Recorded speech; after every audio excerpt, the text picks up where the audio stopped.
Hey, what's going on?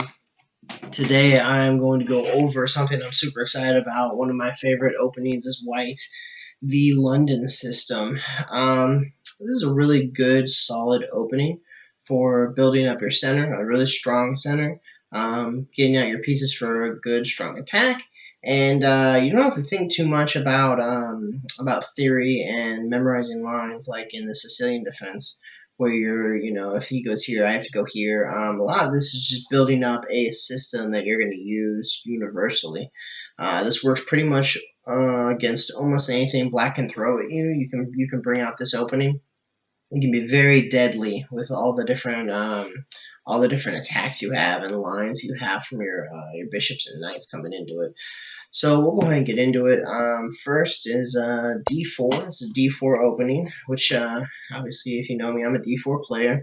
And then after black moves, we are going to bring our bishop out to f4, developing the dark square bishop and more importantly, getting him outside the pawn chain because we're going to be bringing this right to e3, and we want to make sure he's outside this pawn chain so he has room to play and move, whereas if we did e3 first, he would be blocked to these two squares.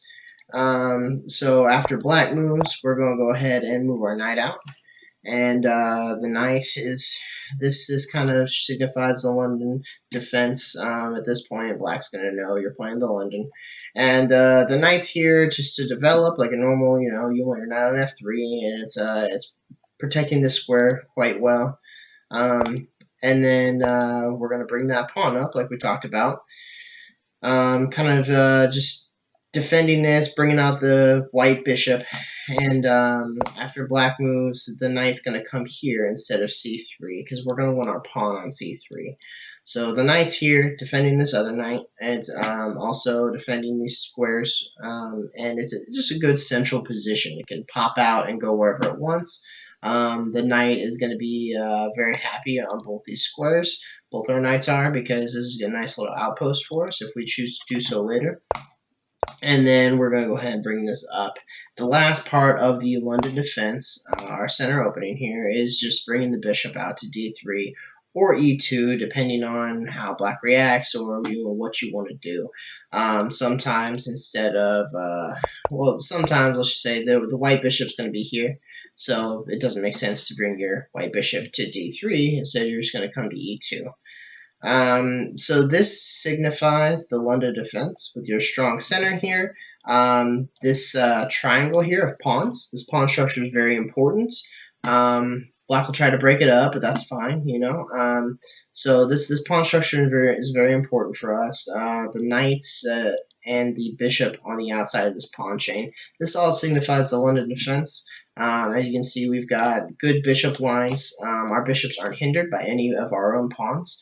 So we've got great attacks with those. The knights are on good central squares, protecting the king as it normally does, and then this is just a good support base where he can jump out and start attacking whenever he wants. Now we have the option here where we can go ahead and castle kingside next move. A lot of times I don't like doing that. I like either leaving my king in the center here because this is all very strong here. We don't have to worry too much about an attack early on the center if we leave our king uncastled. I know that's unprincipled. You want to castle your king all the time. Well, you can also castle at queenside, bringing your queen out here and supporting the bishop on this b2 h7 file. And then castling kingside or queenside is also going to be well for us. Now, if he goes ahead and castle kingside, a lot of times instead of castling, a lot of people just push their f pawn because now we're going to start pushing this f pawn for attack, and then the rook's going to support it. And then if we do castle queenside, we're going to be able to bring our other rook over, double our rooks, and just create a battering ram and destroy this king.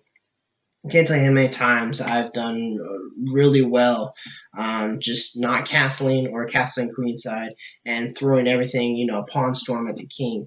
It works really well. We're gonna move our knight up and push these pawns, get our queen into the game however we can, and really start attacking that king.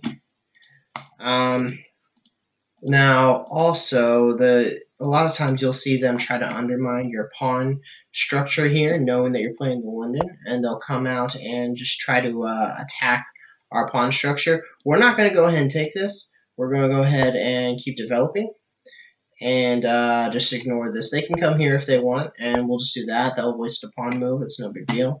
They can take if they want. We're going to recapture with our center pawn, which I know is not normally what you want to do. But the reason for this is that we still have a strong center with our pieces, and after castles, either king or queen side, we're going to want to keep the integrity of this pawn structure here so that there's no weaknesses on this side, on the queen side, that black can exploit. So I want to keep that in mind. There's also something I wanted to show you that sometimes black will try to throw at you. It caught me off guard one time. I didn't do the analysis on it until recently. So when black opens at d6 here, um, and we go ahead and do our London, there's a nifty move he can do right here that is kind of out of nowhere. He brings his pawn up and attacks our bishop. Now, since this is here on d6, we can recapture, but he's still going to recapture. And the problem with this is if we move our bishop back, then he's got a fork on us. And this is going to be really, really rough to defend. We're going to lose a piece here, and it's going to get nasty. So if you run into this by accident and you're not thinking about it, first of all, a good way to avoid this is just e2. That will avoid it every time. However, if we get into this position here, we can put our bishop here or take first and then put our bishop on g5. So from g5 here, we're attacking this knight, which is attacking this square. So if he does go ahead and push forward, we can go ahead and take this knight, which was defending this, and attacking the queen at the same time. Now, if he recaptures, which is what you probably should do, then we just recapture, and we're good to go. So that's how you can kind of get out of that if you ever fall into that. It can be really hard to find that if you're playing a blitz game and he moves this. You might think, oh, I'm going to be down a piece the rest of the game. Well, no, don't go back. Go ahead and just move that bishop here and attack that knight. So that, I think, is all I have for you for the London system. It's a great opening. It's played at the highest level. It's also great for beginners because you don't have to memorize a lot of theory, like I said, and you can just jump into it. It's great for attacking. I use it all the time if they come back at me with a something odd like a King's Indian or such, then I'll just go ahead and do the London, because if he opens this, I like Black Mardeemer or Queen's Gambit. So it's a good one to have in your arsenal if they come up with something different. And do a different opening for you.